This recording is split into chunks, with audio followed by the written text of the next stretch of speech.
अस्सलाम वालेकुम, मैं आपका होस्ट हसन। आज के प्रोग्राम में हंट विद राना ज़िया साहब के साथ हैं। अस्सलाम वालेकुम नाज़ब, कैसे हैं वालेकुम आप? सलाम, क्या हाल है? ठीक है जी। नाज़ब, आज का दिन बड़ा अच्छा है। हम डक हंटिंग के बारे में कुछ क्वेश्चंस करेंगे। सबसे पहला सवाल तो मेरा आपसे ये है कि एसेंशियल गियर क्या होना चाहिए आपके पास? बस कैमो होना चाहिए।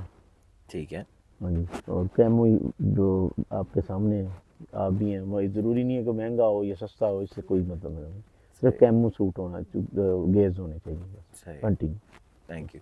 नाज़ब, अब आजकल का नया दौर है, हर एक जो है वो इलेक्ट्रिक कॉल्स पे आ गया है। और कुछ हम देखते हैं कि हमारे जो वेटरन्स हैं वो they are still focusing on old school, जो हमारी मैनुअल कॉल्स हैं। पहले तो इसका फ़र्क बताएं आप मुझे, दोनों कॉल्स में क्या फ़र्क है? फ़र्क तो ये है कि मैनुअल कॉल, पहले मैनुअल कॉल से बड़ा मज़ा आता था, फ़न था एक। तो जो शिकारी होता था वो ज़्यादा मारता था, वो सही हो, ढकाई भी ज़्यादा होती थी उसके। अब जो है ना, मैनुअल कालें बड़ी बड़ी अच्छी हैं, मैग्नेट कालें आ गई हैं, इटली की हैं, बहुत महंगी कालें हैं। वो काल जो है वो जिसके पास होता है वो तो अभी सीधी सीधी ढकाई इतनी अच्छी होती है। तो इस तरह के अभी भी अमेरिका और कनाडा या जिधर भी वो दूसरे इलाकों में अभी भी वो मैनुअल कॉल जो होती है वो चलाते हैं। इलेक्ट्रिक ये नहीं इलेक्ट्रिक चलाते। कॉल नहीं चलाते। और ये पाकिस्तान में ट्रेंड आ गया ज़्यादा। ट्रेंड आ गया है। तो बाकी जो है ये एक फ़न है। तो इसकी मैं फ़न जो है ना वो आपको मार के भी दिखा सकते हैं कि ये किस तरह कॉल देते हैं किसी को, सही। मतलब डक्स को। तो ना साहब, आप क्या प्रेफर करते हैं, इलेक्ट्रिक या मैनुअल? मैं तो मैनुअल को ज़्यादा करता हूँ, को फ़न है, तो ना साहब, मज़ा हमें आता कुछ है। एग्जांपल्स तो दें ना, मैनुअल कॉल कैसे बजाई जाती है?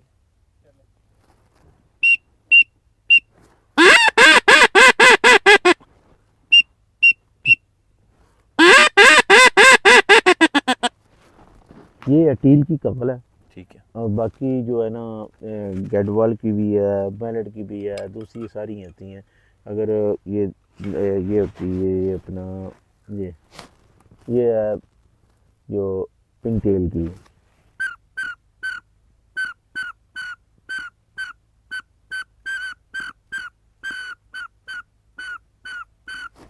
ये काले हैं, दो हैं ये इस तरह के। एक एक ये वैसे ये है ही इसकी है।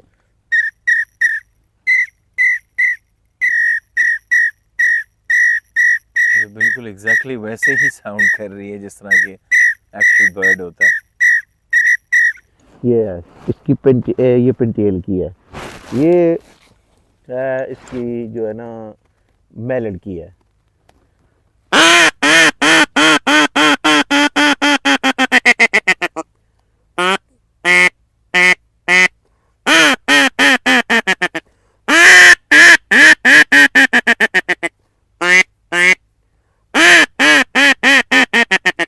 ये मेलड है। इस तरह देते हैं कॉल उसको, डक्स को जो अभी मारी हैं।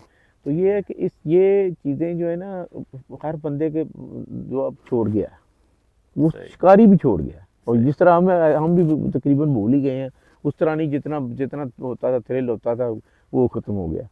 तो ये है कि फिर भी अभी भी अगर ये महकमे ने तो वैसे बंद की हुई है। जो इलेक्ट्रिक जो कॉल है, इलेक्ट्रिक कार जो है ना, बैंड है। केपी की में मुकम्मल बैन है ये।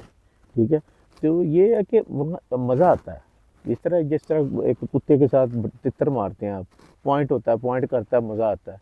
वो शिकारी को मज़ा आता है, वैसे भी मीट कलेक्टर को नहीं मज़ा आता, वो शिकारी को मज़ा आता है। वो कुत्ता पॉइंट करता है, उसे मज़ा आता है, गन पकड़ी है, उड़ता है, मारते हैं। इसी तरह ये भी एक फ्लाक को खिलाना मज़ा आता है खेलने का ना। तो ये एक बड़ा एक फ़न है। अच्छा, मेरा आपसे अगला सवाल है कि डिकॉय की सेटअप जो है उसकी क्या टेक्निक्स हैं? और इसमें मैं एक एडिशनल सवाल ये भी होगा कि टाइमिंग्स क्या होती हैं जब आप शिकार करने के लिए आते हैं तो? वो सुबह अजान तो जब समझे कि अंदर होनी चाहिए, देखो जो पानी में। नमाज पढ़नी है ना, जो आपने उधर ही आके पढ़नी है। सही। तो वहाँ पे टिकाए उस वक्त जो है ना, फेंक लेने हैं। सही वो है। जिस तरह वो दरिया के हिसाब से, यहाँ पे पानी जहाँ भी आपने लगाना है, पानी कम होना चाहिए, ठीक है। पानी ज़्यादा नहीं होना चाहिए। पानी पता चल जाता है यहाँ पे कि कितनी दूर तक पानी छोटा है। बिल्कुल वहाँ सही। पे आपने टिकाए लगाने हैं। दरिया सिंध में और स्टाइल है, वहाँ पे बहुत बड़ा दरिया है, वहाँ पे टिकाए भी ज़्यादा लगते हैं, हर चीज़ ज़्यादा लगती है। ये हमारे छोटे दरिया हैं, चिनाब, झेलम, सतलुज, रावी वगैरह सारे जितने हैं ये छोटे हैं। यहाँ पे जो है ना, सेटअप और होता है, वहाँ पे सेटअप और है, सही है। तो टिकाए ये क्या स्टाइल वजह अलग। होती है कि बीच में मैंने नोट किया है कि जिस तरह गैप होता है, हाँ तो जी। आपने डिकॉयज अपने ये राइट और लेफ्ट डाले होते बिल्कुल हैं? वो इसलिए होता है कि वहाँ पे जो वो फ्लाक आता है कि उसको बैठने की थोड़ी सी जगह उसे मिल जाए। तो वो जी। वहाँ पे अगर डकाई हो तो कम से कम सामने आके फायर तो हो जाए ना, तो वहाँ पे वो डकाई हो और उसको जगह मिले बैठने के लिए, तो सही। ये इसलिए वो जगह छोड़ते हैं उसको।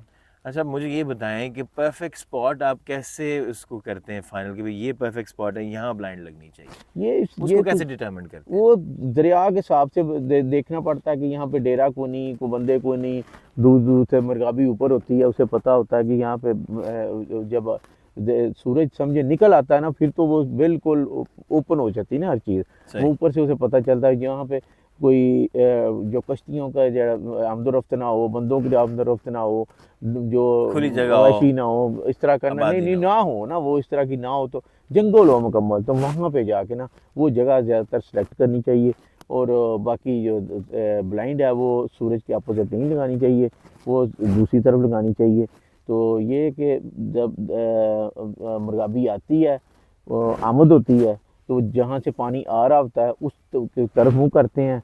जब मुर्गाबी वापस जा रही होती है तो मुर्गाबी पानी जिधर जा रहा होता है उसको उधर की तरफ मुँह करते हैं ब्लाइंड का। आपने ये बस तो बता ही दिया कि ब्लाइंड कहाँ पे लगानी बस चाहिए। हाँ, तो बिल्कुल। ब्लाइंड लगाने के लिए किन किन चीज़ों की ज़रूरत है, हम यहाँ पे कैसे कई ब्लाइंड काने लगा सकते हैं, पिच्छी है, एक ये जो सफ़ेदा है, और बाकी अपनी जो ये जो जाली रखी होती है अपनी, ये इसी से ही जो लोग बनाते हैं, के पी के में वो पक्की बनाई हुई हैं उन्होंने ब्लाइंडें।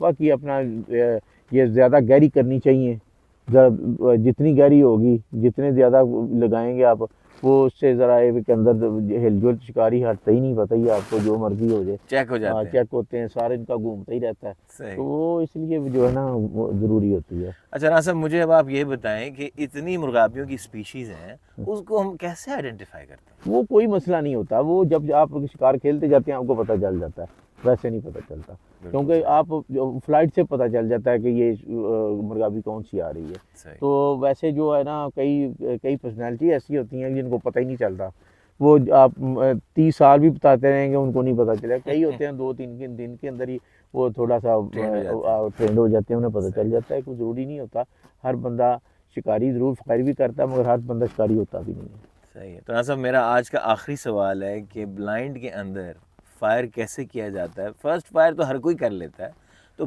डक्स के ऊपर फॉलो ऑन फायर्स कैसे होते हैं? वो इस तरह होता है कि एक फ्लाक आ गया, वो हर बंदा जो होता है ना, वो एक उसे होता है कि मैं फायर करूं।